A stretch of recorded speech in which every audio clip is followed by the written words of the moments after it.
YouTube, and welcome back to my channel, Kidney Care Coaching, where you can receive exclusive content pertaining to chronic kidney disease prevention, management, and care.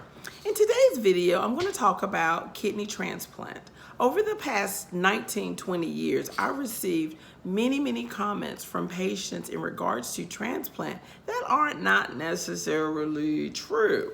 So this video is pretty much in an effort to dispel some of the myths that patients are perpetuating throughout the clinic and throughout the kidney world.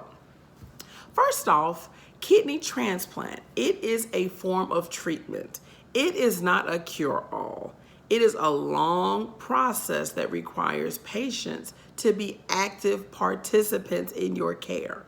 You're not just going to sit back and everybody's going to do all the work while you receive your kidney transplant. No, it doesn't work that way. It requires your active participation. So right now I'm going to go through the pros and cons of transplant while talking about transplant, okay? Over the past 50 years, they've collected data on patients who've received transplants, and they've proven that you will live longer having had a transplant than not having had a transplant. Does every transplant end successful? Of course not. Of course it doesn't. You know, no treatment is perfect. We're all imperfect people receiving an imperfect form of treatment, okay? So everyone is not going to have a successful outcome with a transplant, but because of the strenuous testing they do beforehand, they're able to eliminate a lot of people who would have had serious complications having a transplant. So with that being said, it's proven you're going to live longer. About 85% of transplants are functional after 1 year. About 70 to 60% of transplants are functional after 5 years.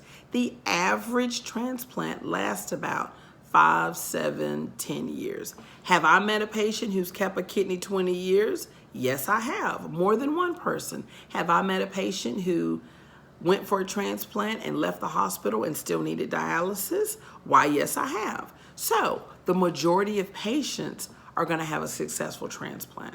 Okay, that's definitely one of the pros. Another pro of transplant is that you will have the highest kidney function with a transplant than with in-center dialysis or even home peritoneal dialysis, because a transplant could give you stage 2, stage 3 kidney function. Oftentimes, patients will no longer need dialysis after having a transplant. They can go back to their normal activities, their normal life schedule prior to having a transplant. Some of the cons of having a transplant are that it is a long process to be evaluated. The more medical problems you have, the more medical tests and procedures you are going to have to go through. Typically, everybody who goes through a transplant will need to have cardiac clearance because a transplant is a long procedure, 3 to 4 hours long, depending on complexity, depending on the surgeon's, skill and expertise. It's going to be a long time. You're going to be under anesthesia, and there's a risk associated with any form of anesthesia, okay? So with that in mind, if you don't do good with anesthesia, you probably won't be a great transplant candidate. That's just the reality of it. You're probably not a great surgical candidate, also. So everybody is not a candidate for a transplant because of the surgical risk involved. It takes a long time to be evaluated, like I said before. Then with the successful transplant, there's strong medications that you have to take for the life of the kidney. They can have strong side effects and be very expensive. But the side story to that is the medicines taper down over time. The cost of the medicines are higher in the beginning and taper down over time, because over time, the rejection, the less likely you are to reject it over time. The highest risk of mortality is usually in the first 3 months of having a transplant. I wanted to mention that. But back to the medications. The medications can be expensive, but they do taper down over time. The side effects will taper down over time because the dosages typically will taper down over time, because the transplant team is trying to balance suppressing your immune system but not suppressing it too much that other diseases can flare up because they've suppressed your immune system. Because it's actually quite amazing what our immune system fights off every single day, and we don't even know it. Okay, so like I mentioned, the evaluation process can be long. The medications that you have to take can be expensive in the beginning, but it tapers down. They can have strong side effects in the beginning, but it tapers down. And one thing I want to mention is that the transplant teams have nearly perfected the cocktail mix of drugs they give you to prevent rejection. They've prevented rejection over the years, but preventing rejection has caused patients to become more diabetic. So that's almost the flip side of the kidney transplant medication, debate. They give you more of the medications to prevent rejection, but you're more likely to become diabetic.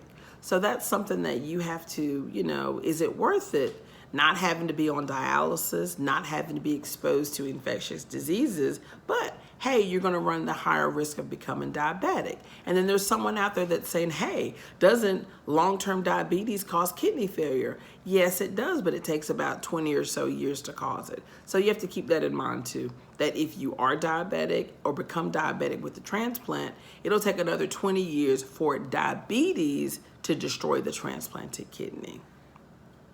So that's one thing that you do want to keep in mind, that the medications can have strong side effects. They can be expensive, but like I said before, it tapers down over time. And then there's the possibility that you could reject the kidney after all that hard work. Typically, a kidney is going to last about 5 to 7 years, typically on average. And so you would, of course, you can always go back on dialysis, if need be. But over time, overall, there's more pros associated with the kidney transplant than negatives. Even if you kept the kidney 5-10 years, that's 5-10 years, you did not have to be on dialysis. And so, keeping that in mind, overall, everybody is not going to be a candidate. If someone is very advanced in age and has very bad heart disease, you're unable to ambulate 20 feet without assistance, you're probably not going to be the greatest candidate. But everybody who's, let's say, 80 years old is not necessarily a terrible candidate for kidney transplantation. They have different programs where less than ideal organs that other people would reject, older people are willing to take those organs because they don't want to be on dialysis. So you owe it to yourself to be evaluated just to see what the transplant team thinks of your particular situation, and then you can more or less, act accordingly. But at first, I would definitely speak with your nephrologist, the one that you trust, have a good relationship with, and he or she is going to be honest about their medical opinion on whether or not you're a great candidate. Over the years, I've seen very few people where the nephrologist said, you're not a candidate, and the person said, I still want to be evaluated. The nephrologist agreed, and the person was evaluated, and then later the person was transplanted. Usually just speaking with your nephrologist, because they know you pretty well and know your situation, and they know what the transplant team is looking for. And so pretty much go by, they're not going to steer you wrong. If they feel like you're not a candidate, they'll explain why you're not a candidate, and you can either accept it or, move on with the evaluation. But in all, to recap all the information, a transplant is a form of treatment. It can be very successful. Kidney transplants can last a long time, especially from a living donor. But even if you have to get it from someone that's deceased, you can still, add years to your life by having a kidney transplant. And so I hope you guys enjoyed this video, and I hope it shed some light on some of the positives and kind of explained some of the negatives of having a kidney transplant, so you and your loved one can make an informed decision on if it's something that you want to pursue. But like I said, I really appreciate you taking the time to watch my video and subscribe to my channel if you want to enjoy some more exclusive content on chronic kidney disease. And share this video with someone who you feel like could benefit. And thanks again for watching. Bye.